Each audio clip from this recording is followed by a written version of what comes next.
معزز سامعین کرام، آپ سن رہے ہیں دیار اردو چینل پر ملک غلام نبی کی کتاب قصہ ایک صدی کا۔ اگر آپ دیار اردو چینل پر نیو ہیں تو چینل کو سبسکرائب کرنا نہ بھولیے اور بیل آئیکن کو لازمی پریس کیجیے تاکہ آئندہ آنے والی تمام نئی اقساط آپ کو بروقت موصول ہوتی رہیں۔ سب ہیڈنگ 5 جولائی 1977 مارشل لا کا نفاذ۔ سیاسی حالات بگڑتے چلے گئے، حکومت مفاہمت کرنے پر آمادہ ہو گئی، دونوں جانب سے ٹیموں کی تشکیل ہوئی، مذاکرات کا عمل شروع ہو گیا اور جلد ہی ایک اور الیکشن کے انعقاد کے امکانات واضح ہونے لگے۔ جب افہام و تفہیم فیصلہ کن مرحلے میں داخل ہوئی تو اچانک فوج کے commander in chief general Zia الحق نے 5 جولائی 1977 کے روز ملک میں مارشل لا کے نفاذ کا اعلان کر دیا۔ مفلوج اسمبلیاں توڑ دی گئیں۔ لوگ ایک دوسرے سے استفسار کر رہے تھے کہ ایسا کیوں کر دیا۔ عام خیال یہی تھا کہ ملک میں دوبارہ الیکشن ہوں گے۔ مارشل لا کے نفاذ کے امکانات بہت کم یا شاید نہیں تھے۔ جنرل ضیاء الحق بھی اس سے پیشتر یہی تاثر دے چکے تھے، چونکہ وہ بھٹو صاحب کے انتہائی وفادار کمانڈر تصور کیے جاتے تھے۔ کسی کے وہم و گمان میں بھی نہیں تھا کہ وہ اتنا جرأت مندانہ قدم اٹھائیں گے۔ بہرحال اپنی نشری تقریر میں جنرل نے آئین کی پاسداری کرتے ہوئے 90 دن کے اندر انتخابات کے انعقاد اور انتقال اقتدار کا وعدہ پوری قوم سے کیا۔ جناب ذوالفقار علی بھٹو کو مری کے ریسٹ ہاؤس میں زیر حراست رکھا گیا۔ آئے دن الٹی سیدھی خبریں افواہوں کا روپ دھار کے گردش کرنے لگیں۔ ویسے تو پاکستان کی تاریخ میں ایسے کئی ایام ہیں جن کو ایام سیاح کہا جا سکتا ہے، مگر اس میں تامل نہیں کہ 5 جولائی 1977 اپنے ساتھ ان گنت قباحتوں کا پیغام لے کر آیا۔ در حقیقت یہ آغاز تھا 11 طویل برسوں پر محیط عہد سیاہ کا۔ اپنی پہلی نشری تقریر میں ملک میں آزادانہ منصفانہ انتخابات منعقد کرنے کا اعلان کیا گیا۔ اس کے چند ہی روز بعد ملک میں سیاسی سرگرمیاں شروع ہو گئیں۔ قومی اتحاد نے کراچی نشتر پارک میں ایک بہت بڑے جلسے کا انعقاد کر کے اپنی انتخابی مہم متحرک کر دی۔ اس سے ایک ہفتے بعد پاکستان پیپلز پارٹی نے بھی نشتر پارک میں ہی جلسہ منعقد کیا۔ بھٹو صاحب جیل میں تھے، ان کی نمائندگی بیگم نصرت بھٹو کر رہی تھیں۔ ایرانی نژاد ہونے کے ناطے بیگم بھٹو اردو فراوانی سے بولنے میں دشواری محسوس کرتی تھیں۔ ان کو لکھی ہوئی تقریر کا سہارا لینا پڑتا تھا۔ پیپلز پارٹی کے کارکنوں کا جوش و خروش قابل دید تھا۔ عینی شاہدوں کے مطابق پاکستان پیپلز پارٹی کا یہ جلسہ قومی اتحاد کے جلسے میں تعداد کے لحاظ سے کم از کم 20% بڑا تھا۔ غالباً اس جلسے سے پہلے یا تھوڑا بعد ناصر باغ لاہور میں پیپلز پارٹی نے ایک عظیم الشان جلسے کا اہتمام کیا۔ بیگم بھٹو کا استقبال لاہوریوں نے دل کھول کر کیا۔ اگر ماضی میں بھٹو صاحب کے جلسوں کو ذہن میں رکھا جائے اور ان کو حکومت کے دوران جبکہ حکومتی مشینری بھی معاونت کرتی تھی، کوئی بھی جلسہ تعدادی اعتبار سے اس جلسے کا مقابلہ نہیں کر سکتا تھا۔ بھٹو صاحب چونکہ زیر حراست تھے اور اس جلسے میں شرکت سے قاصر ان کے جیالوں نے بڑھ چڑھ کر نہ صرف اس جلسے میں شرکت کی بلکہ نعروں کی شکل میں اپنے عظیم اور محبوب قائد عوام کو زبردست خراج عقیدت پیش کیا۔ اگر جناب بھٹو آزاد ہوتے اور بذات خود اپنی انتخابی مہم چلاتے تو شاید جیالے کارکن اس شدت سے سیاسی تحریک میں حصہ نہ لیتے۔ ذہن کے کسی نہ کسی گوشے میں یہ بات ضرور تھی کہ مارچ 1977 کے انتخابات میں بھٹو صاحب کی ایما پر یا more loyal then the king کے مصادق انتظامیہ کے کچھ حلقوں میں حکومتی اختیارات کا ناجائز فائدہ اٹھایا گیا ہے۔ اس میں کوئی شک نہیں کہ 1977 کے الیکشن میں پی پی پی اکثریت کے ساتھ جیت کر حکومت بنا سکتی تھی، مگر چند انتخابی حلقوں میں نہ صرف نتائج حیران کن تھے بلکہ الیکشن کے روز پیپلز پارٹی کے متعدد امیدوار اور ان کے حامیوں نے طاقت اور غنڈہ گردی کا عملی مظاہرہ کیا تھا۔ اخبارات میں کئی ایسی تصاویر بھی شائع ہوئیں جن میں چند امیدواروں یا ان کے ساتھیوں کو دھونس دھاندلی جیسے الزامات میں ملوث پایا گیا۔ جنرل ضیاء الحق اور ان کے مشیروں کے دماغ میں کم از کم یہ خیال نہیں تھا کہ گرفتار بھٹو آزاد بھٹو سے زیادہ خطرناک ثابت ہوگا۔ پھر ایک تاثر یہ بھی تھا کہ بھٹو دوبارہ برسر اقتدار آ کر جنرل ضیاء الحق کے خلاف انتقامی کارروائی کرنے میں تاخیر نہیں کریں گے۔ ضیاء الحق اور بھٹو دونوں ہی اپنی بقا کی جنگ لڑ رہے تھے۔ ضیاء الحق کی طاقت ان کی اپنی کانسٹیٹوئنسی یعنی فوج تھی اور بھٹو کی قوت عوام کی زبردست حمایت۔ در پردہ عوامل کو اگر ذہن میں لایا جائے تو ہینری کسنجر کی دھمکی یقینی طور پر اس سارے تناظر میں ہمیشہ کی طرح فیصلہ کن تھی۔ بھٹو امریکہ کی آنکھ میں کانٹے کی طرح چبھ رہے تھے۔ بھٹو ایٹم بم کی بات کرتا تھا، چاہے قوم کو گھاس کھا کر گزارا کرنا پڑے۔ اسلامک ورلڈ اور مارکیٹ کی عملی شکل کی صورت کی بات کرتا تھا جو امریکی خارجہ پالیسی کے تحفظات کے منافی تھی۔ اس پس منظر میں وہی ہوا جس کی توقع تھی۔ جنرل ضیاء الحق اپنے انتخابات منعقد کرنے والے وعدے سے منحرف ہو گئے۔ عجیب احمقانہ ناقابل یقین قسم کے دلائل دیے گئے جنہیں انسانی ذہن تسلیم کرنے کے لیے قطعاً تیار نہیں تھا۔ جنرل ضیاء الحق کو پیپلز پارٹی کے جیالوں نے سرمے والی سرکار کا خطاب دیا۔ ان کی آنکھوں کے گرد سیاہ حلقوں کی مناسبت سے یہ نام ان دنوں زبان زد عام تھا۔ کئی لطیفے بھی گڑھے گئے۔ انہوں نے جب آمرانہ حکومت کی طوالت کا اعلان کیا تو جمہوری نظام حکومت اور انتخابات کے متعدد حامیوں اور علمبرداروں نے جنرل ضیاء الحق کے اس غیر جمہوری فیصلے کی پرزور حمایت کی۔ ان کو اسی میں عافیت نظر آئی کہ انتخابات کا انعقاد نہ ہوا، چونکہ ان میں ان کو پیپلز پارٹی کی دوبارہ کامیابی اور اپنی ناکامی نظر آتی تھی۔ Sub heading: Pakistan peoples party کے خلاف جنرل ضیاء الحق کا ظالمانہ ایکشن۔ جنرل ضیاء الحق نے پاکستان پیپلز پارٹی کے کارکنوں کی جانب سے متوقع رد عمل کے پیش نظر ایک سخت گیر پالیسی مرتب کی۔ اس منصوبے کے تحت قید، گرفتاری اور دیگر سزائیں تو معمول کی بات تھیں، مگر نفسیاتی طور پر جس سزا نے پیپلز پارٹی کے ورکرز کو سب سے زیادہ خوفزدہ کیا وہ کوڑوں کی سزا تھی۔ اس سزا کے ساتھ یہ خوف ذہنوں پر طاری تھا کہ کوڑے لگنے سے مرد کی مردانگی پر منفی اثر پڑتا ہے۔ اس کے ساتھ ہی گرفتاری کا سلسلہ شروع ہو گیا۔ لاہور کے شاہی قلعے میں صعوبت خانہ بنایا گیا۔ مجھے اس وقت شدید صدمہ پہنچا جب رانا شوکت محمود جو صوبائی کابینہ کے رکن تھے اور ان کی اہلیہ کو قلعے میں نظر بند کر دیا گیا اور انہیں سخت اذیت ناک عذاب میں مبتلا کیا گیا۔ اسی دوران ان کی والدہ کا انتقال ہو گیا۔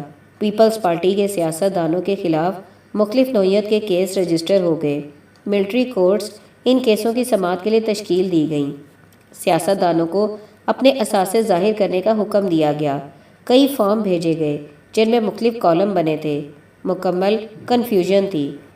کبھی گوشواروں میں تبدیلی کی جاتی۔ حکام کو خود بھی علم نہیں تھا کہ وہ کیا کرنا چاہتے ہیں۔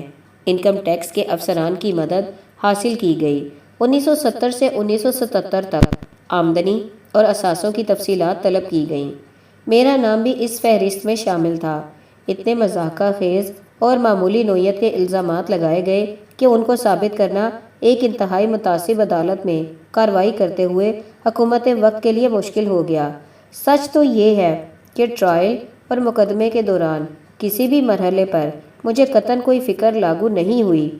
ضمیر مطمئن تھا کہ کسی قسم کی کرپشن میں ملوث نہیں رہا، کوئی غلط کام یا بدعنوانی بھی نہیں کی، کسی سے ناانصافی بھی نہیں کی تھی۔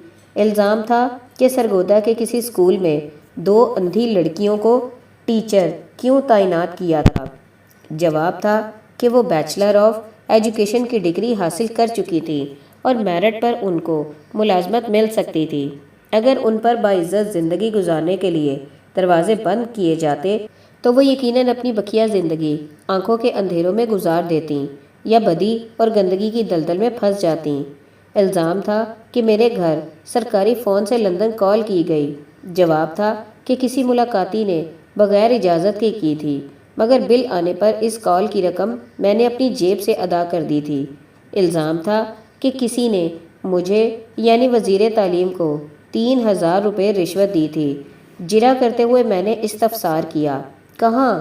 کہنے لگے، پنجاب سیکریٹریٹ میں واقع میرے دفتر میں نے ملٹری کورٹ کو بتایا کہ میرا تو دفتر ہی پنجاب اسمبلی میں تھا۔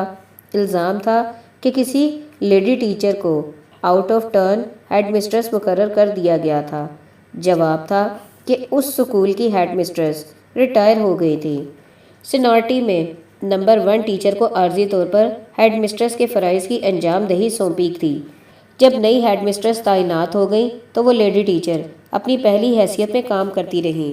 غرض یہ کہ بھیڑیے اور لیلے کی مشہور کہانی دہرائی جاتی رہی تھی۔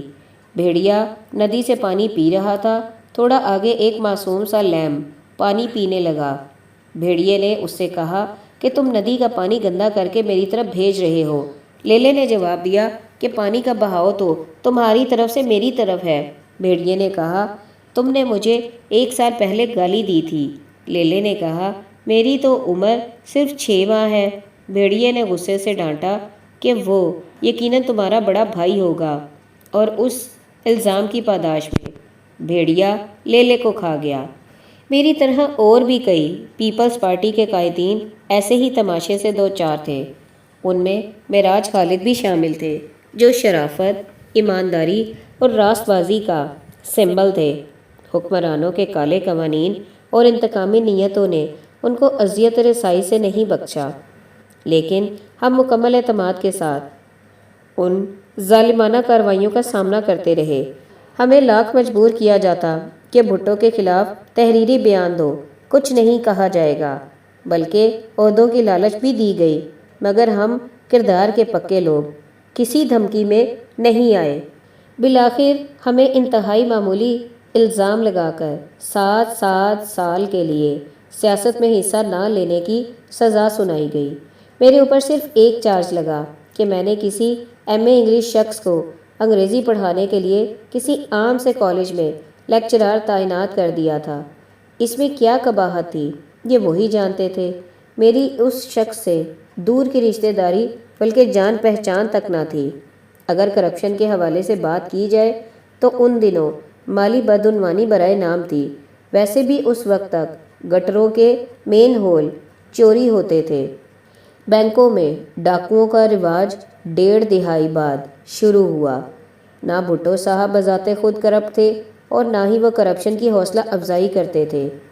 ممکن ہے کسی وزیر، ایم این اے، ایم پی اے نے کوئی بدعنوانی کی بھی ہو، جس سے مجھے قطعاً حیرت یا انکار نہیں، بلکہ وہ صرف ذاتی سطح پر تھی، اور اس کا والیوم بھی اتنا خونخوار نہیں تھا۔ دوسرے لفظوں میں اس وقت کرپشن انسٹیٹیوشنلائز نہیں ہوئی تھی۔ چند نام مارکیٹ میں گردش کرتے تھے، سندھ میں کچھ زیادہ تھے۔ البتہ صوبہ پنجاب میں حالات نسبتاً بہتر تھے۔ پھر بھی یہ کہنا کہ چند صاحب اقتدار اپنے اختیارات کا ناجائز استعمال نہیں کرتے تھے، یقیناً حقائق سے چشمے پوشی اور جھوٹ کے مترادف ہوگا۔ Sub heading M R D 1983۔ 1983 میں ضیاء الحق کی آمرانہ حکومت کے خلاف بحالی جمہوریت کی تحریک چلی۔ اس تحریک کو movement for restoration of democracy کہا گیا۔ اسی سلسلے میں حکومت کی مخالف جماعتوں کے سرکردہ قائدین اکٹھے ہوئے اور اس تحریک کو جاری رکھنے کا عزم کیا گیا۔ سندھ میں یہ تحریک زیادہ سرگرم تھی۔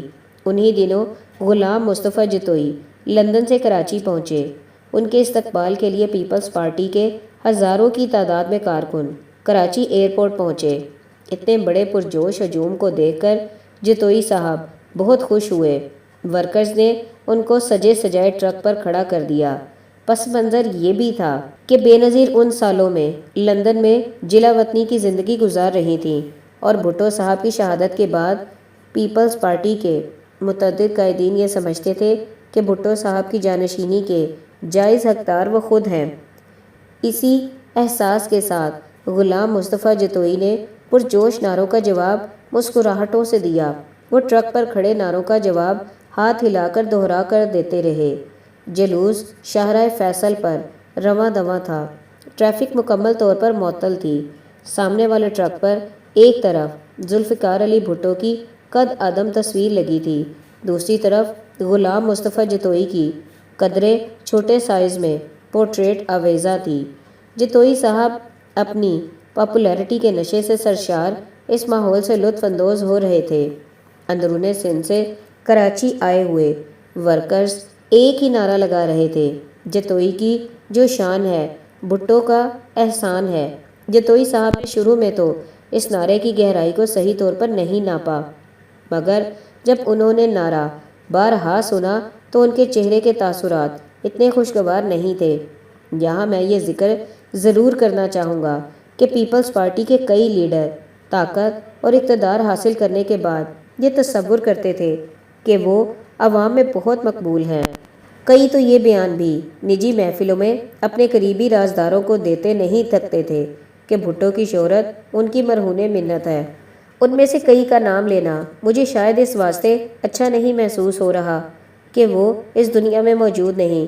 مولانا کوثر نیازی، غلام مصطفیٰ کھر، غلام مصطفیٰ جتوئی، معراج محمد خان وغیرہ ایسے ہی چند قائدین تھے جو پی کو خیر آباد کہہ گئے، لیکن اگر حقیقت کے بیرومیٹر پر پرکھا جائے تو یہ کہنے میں مجھے کوئی آر نہیں کہ پاکستان پیپلز پارٹی نے لیڈر بنائے، لیڈروں نے پاکستان پیپلز پارٹی کو نہیں بنایا۔ جب یہ لوگ پارٹی چھوڑ گئے تو ان کو عوام میں وہ پذیرائی نہیں ملی۔ ایم آر ڈی نے بحالی جمہوریت کے لیے بہت جدوجہد کی۔ اس میں پی کے کارکن دستہ ہراول میں تھے۔ جنرل ضیاء کی آمریت ان پر بے پناہ ملازم ڈھاتی رہی، جنرل ضیاء کی آمریت ان پر بے پناہ مظالم ڈھاتی رہی، مگر ان جیالوں کی ثابت قدمی متزلزل نہیں ہوئی۔ Sub heading referendum 1984۔ 90 دنوں کا وعدہ کرنے والے جرنیل نے ایسے عجیب و غریب کرتب دکھائے کہ سارا ملک حیران تھا کہ اس شخص نے جھوٹ کے ایسے ریکارڈ قائم کیے ہیں جسے کوئی نہیں توڑ سکے گا۔ ایک برائے نام ریفرنڈم میں جو دسمبر 1984 کو ہوا، جس میں بہت کم ووٹ ڈالے گئے، جرنیل صاحب 98% ووٹ لے کر کامیاب قرار پائے۔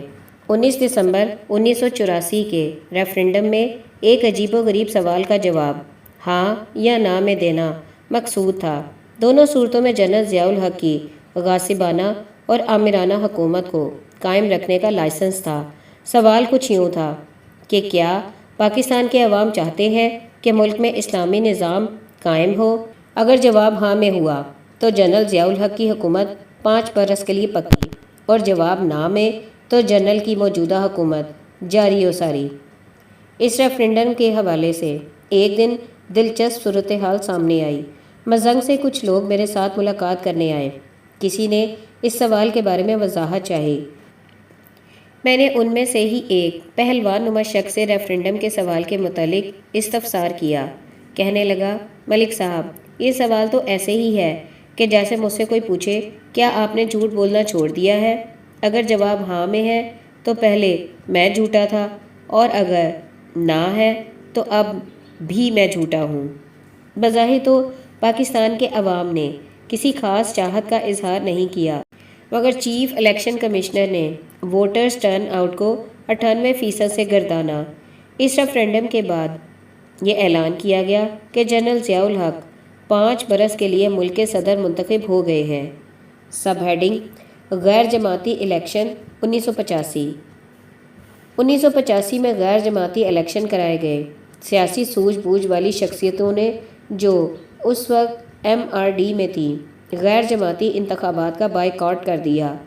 جرنیل جو ایک جمہوری صدر اور اسلام کا شیدائی بن چکا تھا، اس نے ہزاروں افراد سے جیلیں بھر دی۔ صدر نے آئین میں بے شمار تبدیلیاں کی، اور سب کچھ اپنے اختیارات کو مضبوط بنانے اور منمانی کرنے کے لیے کی گئی تھیں۔ اس کے نتیجے میں 23 مارچ 1985 کو صدر صاحب نے 5 سال کے لیے صدر رہنے کا حلف اٹھایا۔ مجلس شورا کی تشکیل اور محمد خان جنیجو کو ملک کا وزیر اعظم بنا دیا گیا۔ جنرل ضیاء الحق جنیجو کو یقین دلا رہے تھے کہ مارشل لا کو جلد اٹھا لیا جائے گا، اور آخرکار وزیر اعظم جنیجو نے اعلان کر دیا کہ 30 دسمبر 1985 کو مارشل لا ختم کر دیا جائے گا۔ صدر ضیاء نے 73 کے آئین میں 8ویں ترمیم کا اضافہ کر دیا، جس سے مارشل لا بھی شرمندگی اور اپنی شکست محسوس کر رہا تھا۔ سب ہیڈنگ: محترمہ بے نظیر کا تاریخ ساز استقبال 10 اپریل 1986۔ محترمہ بے نظیر بھٹو 10 اپریل 1986 کو جلا وطنی کے بعد پاکستان واپس لوٹی تو ایک ایسا منظر دیکھنے کو ملا جس کی مثال پاکستان کی تاریخ میں نظر نہیں آتی۔ لاہور میں ان کا شاندار استقبال دیکھ کر تجزیہ نگاروں نے انہیں جان آف آرک کا نام دیا تھا۔ بے نظیر نے ضیاء الحق کے نظام کو چیلنج کیا اور عوام کو یاد دلایا کہ وہ آزاد سیاسی نظام کی بحالی اور ملک کو درپیش خطرات کا مقابلہ کرنے کے لیے پاکستان آئی ہیں۔ اس دوران ایک بات یہ بھی دیکھنے میں آئی کہ پیپلز پارٹی کی جاگیردار لیڈرشپ، جو ضیاء الحق کے خوف سے پارٹی معاملات میں دلچسپی نہیں لے رہی تھی اور کسی حد تک سیاست سے کنارہ کش ہو گئی تھی، وہ بھی سرگرم ہو گئی۔ Sub heading: budget 1987۔ جون 1987 میں وفاقی بجٹ میں ایسے ٹیکس لگائے گئے کہ عوام نے انہیں قبول کرنے سے انکار کر دیا۔ چنیجوں میں ایک خوبی تھی کہ ان میں ضد جیسی بری عادت کا نام و نشان نہیں تھا۔ ان کی شخصیت میں انا کا خانہ خالی تھا۔ اگر ان سے کوئی غلط فیصلہ ہو جاتا اور بعد میں ان کو غلطی کا احساس ہوتا یا دلایا جاتا تو وہ اس فیصلے کو واپس لینے میں قطعاً کوئی حرج محسوس نہ کرتے۔ بجٹ میں کچھ ایسے ٹیکس لگائے گئے جن کے بوجھ تلے عوام کو اپنی کمر کی لچک اور قوت دم توڑتی نظر آئی تو سسکیاں للکار بن کر سڑکوں پر نکل آئیں۔ بجٹ کی مخالفت شدید اختیار کرتی چلی گئی۔ نعرے، پتھروں اور جلاؤ تحریک میں تبدیل ہوتے چلے گئے۔ حکومت نے اس مخالفانہ کارروائی کو دبانے اور روکنے کی غرض سے انتظامی مشینری کو متحرک کیا۔ کراچی میں مخالفت کی شدت دوسرے شہروں کی نسبت کہیں زیادہ تھی۔ ایک دن وحشیانہ پولیس ایکشن ہوا اور غالباً 2-3 افراد پولیس کی بے رحم فائرنگ کا نشانہ بن گئے۔ جب جنیجو نے اس تصادم کی آگ کی حدت کو محسوس کیا اور شعلوں کی بالتدریج بلندی کی جانب پرواز کا اندازہ کیا تو انہوں نے فوراً سینٹرل بورڈ آف ریونیو اور وزارت خزانہ کو بجٹ پر نظر ثانی کرنے کا حکم دیا اور ان شقوں کو حذف کرنے کی ہدایت کی جن سے غریب عوام نالاں تھے۔ اسی تقریر میں محمد خان جنیجو نے ایک معنی خیز مسکراہٹ کے ساتھ جرنیلوں کو چھوٹی کاریں استعمال کرنے کا مشورہ صادر فرمایا تھا۔ قومی اسمبلی کے اگلے اجلاس میں بجٹ دوبارہ پیش ہوا۔ اس میں سے تمام ایڈیٹنٹس کو خارج کر دیا گیا۔ اس وقت وزیر خزانہ میاں یاسین بھٹو تھے اور قومی اسمبلی میں سامنے والی قطار میں تشریف فرما تھے۔ جب ممبران نے اپنے خیالات کا اظہار کیا تو حمزہ صاحب نے اپنے خصوصی انداز میں وزیر اعظم محمد خان جنیجو کی حکمت عملی کو سراہا اور ایک قصہ سنایا جس سے اسمبلی کی فضا کھلکھلا اٹھی۔ حمزہ نے کہا، ایک گاؤں میں کنویں میں کتا گر گیا۔ کنویں کا پانی ناپاک ہو گیا۔ دیہات کے لوگ مسجد کے مولوی کے پاس گئے اور کنویں کے پانی کو پاک کرنے کا طریقہ پوچھا۔ مولوی صاحب نے فرمایا کہ کنویں سے پانی کے 40 بھکے نکالو اور پھر باہر پھینک دو، اس طرح کنویں کا گندا پانی صاف اور پاک ہو جائے گا۔ گاؤں والے سٹ پٹا کر کہنے لگے، مولوی صاحب کتا تو پھر کنویں میں رہ گیا۔ جناب، آپ نے بجٹ میں سے 40 بھکے پانی کے نکال کر باہر تو پھینک دیے، مگر جو شخص بجٹ خراب کرنے کا اصل موجد ہے وہ تو اب بھی اس ایوان میں پہلی قطار میں بیٹھا ہے۔ اس پر سارا ایوان کہکہوں کی گونج میں کھنکھنا اٹھا اور میاں یاسین بھٹو اپنی نشست میں دھنستے چلے گئے۔ سب ہیڈنگ: تبدیلیاں۔ جرنیل اور جنیجو میں اختلافات شروع ہو چکے تھے۔ وزیر اعظم جنیجو نے کھل کر ضیاء کے خلاف محاذ کھول دیا۔ ضیاء نے پینترا بدلا اور اعلان کر دیا کہ وہ مارچ 1990 میں چیف آف آرمی اسٹاف کا عہدہ چھوڑ دیں گے۔ اسی دوران روس کے افغانستان پر حملے کے پیش نظر کچھ معاملات پر ضیاء اور جنیجو میں اختلافات کی خلیج وسیع ہو گئی۔ 10 اپریل 1988 کو اوجڑی کیمپ راولپنڈی میں اسلحے کا ڈپو پھٹنے سے متعدد افراد ہلاک اور کروڑوں روپے کی املاک تباہ ہو گئی۔ یہ تاثر عام تھا کہ اوجڑی کیمپ کی تباہی دراصل اپنی بدعنوانیوں پر پردہ ڈالنے کے لیے کی گئی۔ جرنیل صاحب نے وزیر اعظم جنیجو کو چلتا کیا قومی اور صوبائی اسمبلیاں ختم کر دی گئیں۔ جون 1988 میں عام انتخابات کی آوازیں آنا شروع ہو گئیں اور 20 جولائی کو انتخابات کا اعلان کر دیا گیا۔ جب ظلم حد سے بڑھ جاتا ہے اور عوام کا کوئی پرسان حال نہیں ہوتا تو قدرت خداوندی جوش میں آتی ہے اور دنیا کو کچھ دیکھنے کو ملتا ہے جس کے متعلق انسانی ذہن کبھی سوچ نہیں سکتا کہ ایسا ہو سکتا ہے۔ جنرل ضیاء کا C-130 جس میں ان کے 30 ساتھی بھی سوار تھے 17 اگست 1988 کو بہاولپور کی فضا میں پھٹ گیا۔